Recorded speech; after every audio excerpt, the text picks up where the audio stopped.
হরে কৃষ্ণ কৃষ্ণ কৃষ্ণ হরে হরে। তো ভক্তবৃন্দগণ, আজকের ভিডিওটি রয়েছে হিন্দু ধর্মে বলা হয়েছে ঈশ্বর সর্বত বিরাজমান, কিন্তু রথযাত্রার দিনটি সম্পূর্ণ আলাদা।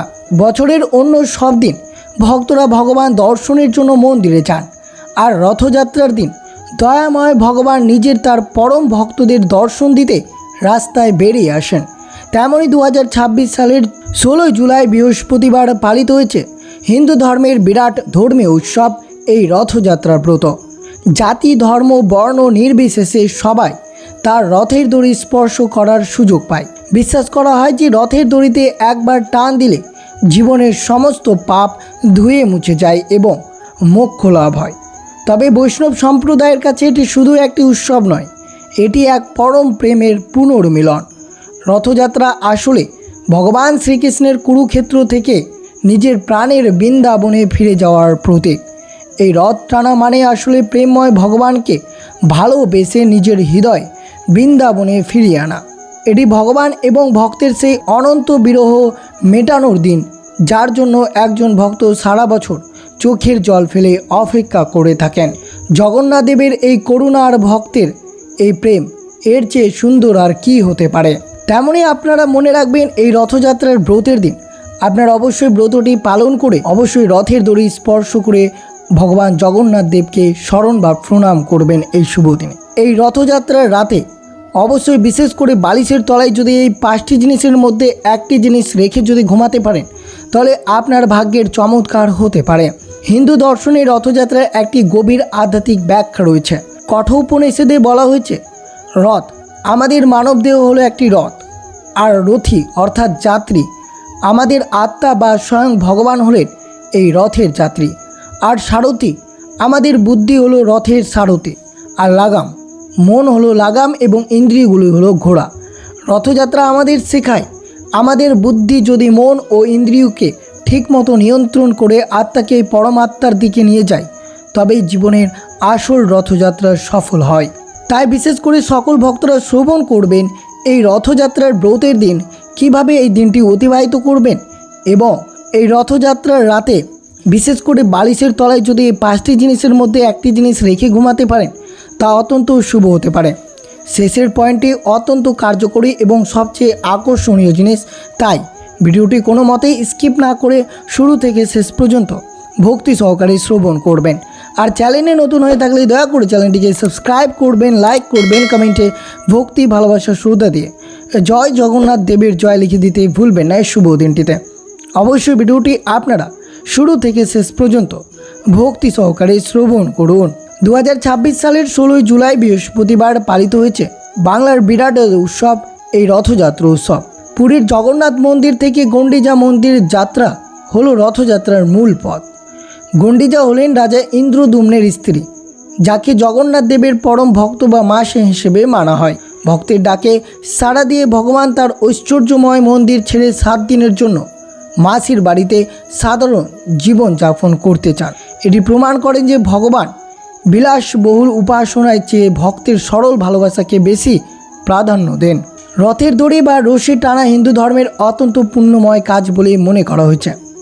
স্কন্দ পুরাণ অনুযায়ী যে ব্যক্তি রথযাত্রার দিন রথের দড়ি একবার স্পর্শ করে বা টানে, তার জন্মান্তরের সমস্ত পাপ খণ্ডন হয়ে যায় এবং সে মোক্ষ বা মুক্তি লাভ করে।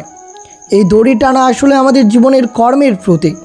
ঈশ্বর আমাদের সামনে দাঁড়িয়ে আছেন, কিন্তু জীবনের রথকে সামনে এগিয়ে নিয়ে যাওয়ার জন্য আমাদের নিজেদের কর্মের দড়ি টানতে হবে। বিশেষ করে মনে রাখবেন, এইভাবে এই রথযাত্রার ব্রতটি পালন করতে হবে। আর অবশ্যই আপনারা শ্রবণ করবেন এই রথযাত্রার দিন সন্ধেবেলায় এমন 4টি কাজ করলে স্বয়ং জগন্নাথ দেব আপনার গৃহের কোণে বাধা পড়বেন। রথের দড়ি তো দিনের বেলা টানলেন, কিন্তু রথযাত্রার আসল কৃপা আর আশীর্বাদ লুকিয়ে আছে সূর্যাস্তের পর। তাই বিশেষ করে অবশ্যই শ্রবণ করবেন এই সন্ধেবেলা রথযাত্রার উপলক্ষে কী করা উচিত। প্রথমত মনে রাখবেন, সূর্য ডোবার সাথে সাথে আপনার বাড়ির তুলসীতলা এবং ঠাকুর ঘরে একটি ঘি বা তেলের প্রদীপ অবশ্যই জ্বালাবেন। এটি আপনার গৃহের সমস্ত নেতিবাচক শক্তি দূর করবে। আর অবশ্যই দ্বিতীয়ত, আজকের সন্ধ্যায় কোনো বাহ্যিক কোলাহল নয়, পরিবারকে সাথে নিয়ে কিছুক্ষণ জগন্নাথ অষ্টকম পাঠ করুন, নির্ভীতে হরিনাম সংকীর্তন করুন। এই সন্ধ্যায় আধ্যাত্মিক স্পন্দন ও অন্য যে কোনো দিনের চেয়ে সবচেয়ে গুণ এবং প্রসন্ন বলেই মনে করা হয়। তৃতীয়, সাত্ত্বিক আহার। এই রথযাত্রার দিনটিতে মনে রাখবেন পেঁয়াজ, রসুন বা আমিষ সম্পূর্ণ বর্জন করতে হবে। বাড়িতে যাই রান্না হোক না কেন তা আগে ভগবানকে সমর্পণ করবেন।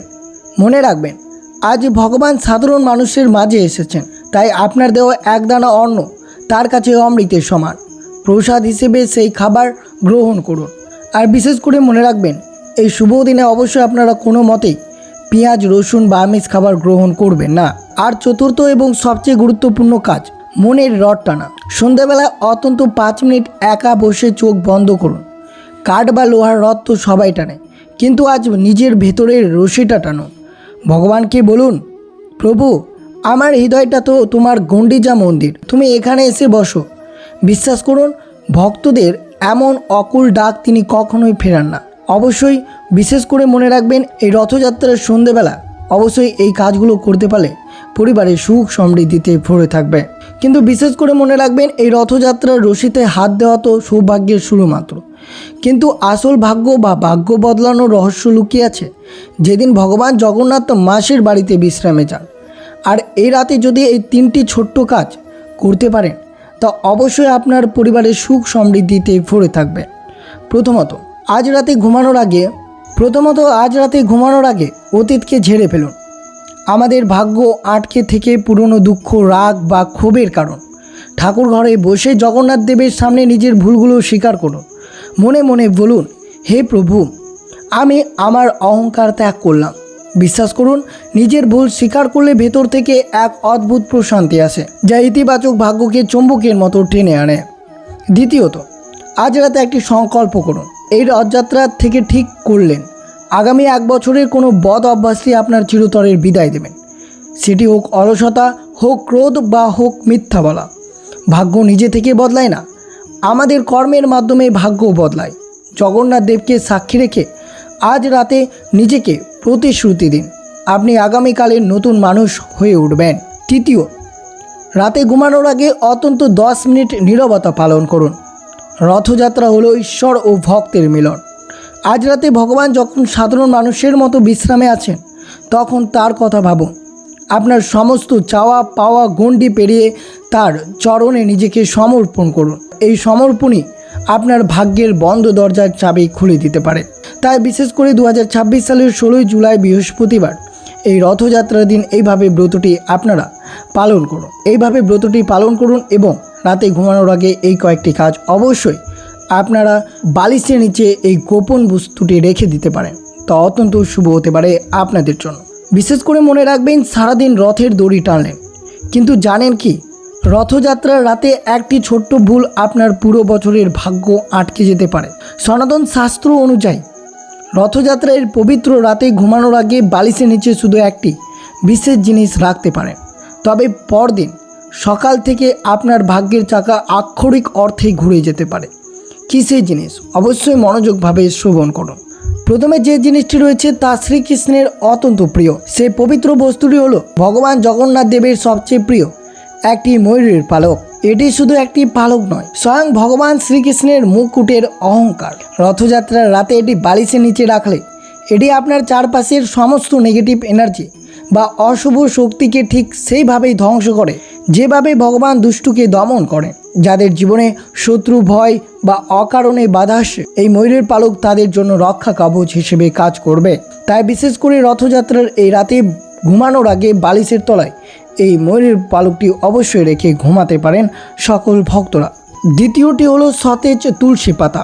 সনাতন ধর্মের তুলসী হলেন স্বয়ং লক্ষ্মী দেবীর রূপ এবং ভগবান জগন্নাথের সবচেয়ে প্রিয়। একটি সতেজ তুলসী পাতা বালিশের নিচে রেখে ঘুমান। এটি আপনার মন থেকে সমস্ত দুশ্চিন্তা কেড়ে নেবে। যাতে রাতে খারাপ স্বপ্ন দেখেন বা মানসিক অশান্তিতে ভুগছেন, এই পবিত্র পাতা তাদের আত্মাকে শান্ত করে এবং ঘরে মা লক্ষ্মীর স্থায়ী বাস নিশ্চিত করে। তাই অবশ্যই রাতে ঘুমানোর আগে একটি তুলসী পাতা অবশ্যই আপনারা বালিশের নিচে রেখে ঘুমাতে পারে, তা অত্যন্ত শুভ হতে পারে। তৃতীয়টি হলো 1 টাকার কয়েন বা রূপোর মুদ্রা। মুদ্রা হলো কুবের এবং মা লক্ষ্মীর আশীর্বাদের প্রতীক। এই রথযাত্রার দিন ভগবান অত্যন্ত প্রসন্ন থাকেন।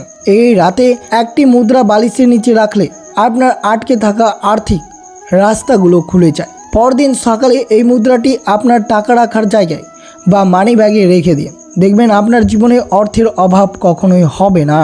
চতুর্থটি হলো চন্দন কাঠের টুকরো। জগন্নাথ দেবের স্নান যাত্রা থেকে শুরু করে সব কাজ সুগন্ধি চন্দন লাগে। এর শীতলতা আপনার মস্তিষ্ককে শান্ত করে। আপনি যদি জীবনে কোনো গুরুত্বপূর্ণ সিদ্ধান্ত নিতে গিয়ে বিভ্রান্তি হন, তবে এই চন্দন কাঠ বালিশের নিচে রাখুন। এটি আপনার মনোসংযোগ বাড়বে এবং সঠিক পথ দেখাবে। পঞ্চমটি হলো একটি গোটা সুপারি এবং লবঙ্গ। হিন্দু ধর্মের যে কোনো সংকল্প বা পুজোয় একটি অপরিহার্য। সুপারি হলো বিঘ্নহর্তা গণেশের প্রতীক। আপনার যে কাজগুলো দীর্ঘদিন ধরে আটকে আছে বা সফল হচ্ছে না, এই রথযাত্রার রাতে একটি সুপারি ও লবঙ্গ বালিশের নিচে রেখে ভগবানের কাছে প্রার্থনা করুন। আপনার জীবনের সমস্ত বাধা ম্যাজিকের মতো দূর হয়ে যাবে। তাই বিশেষ করে অবশ্যই আপনারা শ্রবণ করলেন যে এই রথযাত্রার রাতে ঘুমানোর আগে বালিশের তলায় কোন কোন জিনিস রেখে ঘুমালে তা অত্যন্ত শুভ হতে পারে। তবে কয়েকটি নিয়ম মেনে চলতে হবে। এই রাতটা আপনাকে ব্রহ্মচর্য পালন করতে হবে। এই রাতে আপনি কোনো রকমের খারাপ কাজে লিপ্ত হবে না, মনে অহংকার নিয়ে কোনো মতেই কিছু করবেন না। এর মধ্যে যে নিয়মটি হচ্ছে, এই 5টি জিনিসের মধ্যে যে কোনো একটি জিনিস রাতে ঘুমানোর আগে একটি পরিষ্কার লাল বা হলুদ কাপড়ে মুড়িয়ে জগন্নাথ দেবকে স্মরণ করে বালিশের নিচে রাখবেন। বিশ্বাস নিয়ে এই কাজটি করুন, পরম করুণাময় আপনার ডাক নিশ্চয়ই শুনবে। তো অবশ্যই শ্রবণ করলেন এই রথযাত্রার ব্রত চলমান আপনারা কোন কোন জিনিস বালিশের তলায় রাখবেন। যে জিনিসগুলো রাখলেই পরিবারের সুখ সমৃদ্ধি এবং আপনার ভাগ্যের চমৎকার প্রদান হবে। কিন্তু বিশেষ করে মনে রাখবেন, চোখ বন্ধ করে আপনার জীবনের সব সমস্যার কথা ভগবান জগন্নাথকে জানান এবং মনে মনে 3 বার বলুন ওম নমো ভগবতে বাসুদেবায়। এরপর সেটি বালিশের নিচে রেখে দক্ষিণ বা পূর্ব দিকে মাথা ঘুমিয়ে পড়ুন। মনে রাখবেন, বিশ্বাসের সব কিছুর মূল।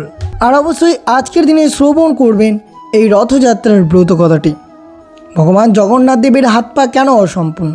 রথযাত্রার পিছনে লুকিয়ে আছে 1000 বছরের পুরনো ব্রত কথা, জানলে আপনার চোখ দিয়ে জল অবশ্যই পড়বে। তো শ্রবণ করুন রথযাত্রার ব্রত কথাটি। প্রাচীনকালে রাজা ইন্দ্রদম্ন ভগবান বিষ্ণুর এক বিশাল মন্দির তৈরি করেন, কিন্তু বিগ্রহ কোথায় পাবেন? তখন দৈববাণীতে রাজা জানতে পারেন পুরীর সমুদ্র তীরে ভেসে আসা একটি পবিত্র নিম কাঠ দিয়ে গড়তে হবে। সেই কাঠ দিয়ে মূর্তি গড়ার জন্য স্বয়ং বিশ্বকর্মা এক বৃদ্ধ কারিগরের ছদ্মবেশে আসেন। তার একটাই শর্ত ছিল, মূর্তি গড়ার 21 দিন পর্যন্ত কেউ তার ঘরের দরজা খুলতে পারবে না। কিন্তু কয়েকদিন পর বন্ধ ঘর থেকে কোনো আওয়াজ না আসায় রাজা রানী গণ্ডিজা চিন্তায় পড়ে যান। কৌতূহল সামলাতে না পেরে 15 দিনের মাথায় রাজা দরজা খুলে দেন। দরজা খুলতেই সে বৃদ্ধ কারিগর অদৃশ্য হয়ে যান, আর রাজা দেখেন জগন্নাথ, বলভদ্র ও সুভদ্রা মায়ের মূর্তি অসম্পূর্ণ, তাদের হাত ও পা নেই। রাজা কান্নায় ভেঙে পড়লেন দৈববাণী হয়ে, রাজা কেঁদো না, কলিযুগে আমি এই রূপে পুঁজি নেব। আমার হাত পা না থাকলেও আমার ভক্তের ডাকে সবার আগে ছুটে আসব। আর এই রানী গণ্ডিজার মন্দিরে ভগবানের প্রতি বছর তার অসম্পূর্ণ রূপ নিয়ে ভক্তদের দর্শন দিতে রথে চড়ে বেরিয়ে পড়েন। এটাই হলো রথযাত্রার ব্রত কথাটি। ভগবানের এই অপূর্ব লীলার জন্য কমেন্টে একবার ভক্তি ভরে লিখুন জয় জগন্নাথ এবং এই পবিত্র ব্রত কথাটি সবার মাঝে শেয়ার করে দিন। তো অবশ্যই আপনাদের সাথে তুলে ধরা হলো এই রথযাত্রার দিন আপনারা বালিশের তলায় কোন কোন জিনিস রেখে ঘুমালে পরিবারের সুখ সমৃদ্ধি এবং আপনার ভাগ্যের চমৎকার হবে। আর অবশ্যই আপনারা এই রথযাত্রার ব্রতের দিন সন্ধ্যেবেলায় কী কী করা উচিত সব কিছু বিস্তারিতভাবে আলোচনা করা হলো। তো এই ছিল ভিডিওটি ভালো লাগলে অবশ্যই চ্যানেলটিকে সাবস্ক্রাইব করবেন, লাইক করবেন, কমেন্টে ভক্তি ভালোবাসার শ্রদ্ধা দিয়ে জয় জগন্নাথ দেবের জয় লিখে দিতে ভুলবেন না। ভিডিওটি আপনার আত্মীয় ভক্ত বা বন্ধুদের সাথে অবশ্যই শেয়ার করুন। সুস্থ থাকবেন, সতর্ক থাকবেন। জয় শ্রীকৃষ্ণ, রাধে রাধে।